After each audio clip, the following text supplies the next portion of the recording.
Alors là, je comprends pas. Là. Je comprends pas les critiques américaines qui ont descendu Valérian. Parce que de mon point de vue, on n'a pas vu aussi novateur depuis Avatar. Car oui, aujourd'hui nous parlons de Valérian et la cité des 1000 planètes en 180 secondes.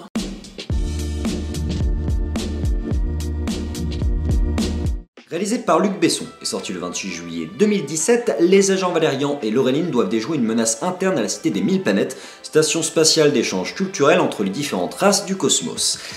Et Coco putain de Rico. Ça fait plaisir que ce film soit réussi parce qu'il représente tout un pan de l'histoire culturelle française. J'entends par là que j'en ai un petit peu assez, et du coup je vais être excessivement chauvin dans cette chronique, j'en ai un petit peu assez qu'on oublie qu'on est les précurseurs de pas mal de choses, à savoir du cinéma, par l'intermédiaire des Frères Lumière, par l'intermédiaire de Georges Méliès, qui a pour moi inventé le cinéma de fiction, les effets spéciaux,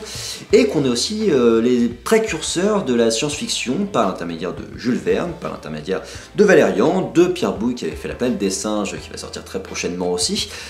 Tout ça, ça fait qu'on a énormément de talent et qu'on est juste infoutu de mettre le doigt dessus et de les mettre en avant. Voilà, les Anglais arrivent très bien à remettre toujours au goût du jour Sherlock Holmes. Nous, Arsène Lupin, on a complètement oublié, pourtant c'était vraiment un personnage charismatique et important dans l'histoire internationale. La dernière fois que j'ai vu Arsène Lupin, c'était dans un jeu vidéo sur Sherlock Holmes. C'est pour vous dire à quel point même les Anglais sont plus doués pour le mettre dans leur fiction que nous-mêmes. Tout ça pour vous dire que Valérian est important en termes de film français parce qu'il assume un héritage culturel qui était très important et que oui, le film n'est pas un film français parce que ça a été fait par les moyens des Américains avec des acteurs américains, mais qu'il représente une volonté d'un petit Frenchie de mettre en avant tout un pan de la culture française et que mine de rien, il y a des Français derrière qui ont une importance colossale comme Alexandre Desplat qui est le John Williams français et qui pour le coup est un putain de compositeur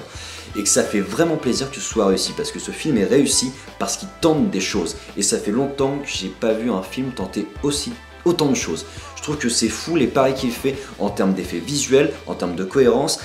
Tous les effets spéciaux ne sont pas tout le temps très précis, mais il y a des tentatives et les tentatives sont vraiment louables. Alors oui, le scénario n'est pas fou, mais il passe, c'est un scénario basique de bien contre le mal, d'amour contre la haine. Ce qui m'a posé souci en termes scénaristiques, c'est pas tant ce scénario-là assez simpliste, mais plus l'assistant de réalisation sur les révélations, sur le méchant, on voit tout venir et ça c'est certain. Mais à côté de ça, ça permet de faire un voyage dans cette cité des 1000 planètes qui fonctionne très bien parce qu'on passe par différentes étapes du Hero's Journey, théorisé par Campbell et qu'on voit dans Star Wars, et qui est vraiment savoureux parce qu'on croise différentes races, parce qu'on croise différents effets spéciaux, et que Luc Besson ne rechigne à rien pour nous offrir toujours plus et tenter toujours des choses les plus folles possibles. Et c'est ça le cinéma doit permettre de tenter de nouvelles choses et ça fait longtemps que je trouve qu'un film n'a pas tenté des choses aussi extraordinaires et surtout de la part d'une adaptation d'une BD des années 60 assez peu connue à l'international, enfin qui a quand même marqué notamment George Lucas sur sa création de Star Wars, mais ça fait plaisir que ça se soit mis en avant. Globalement c'est bien joué, tout est cohérent, je suis pas un fan de Claire Delvine mais elle est très bien dedans, Danny Yeoh passe très bien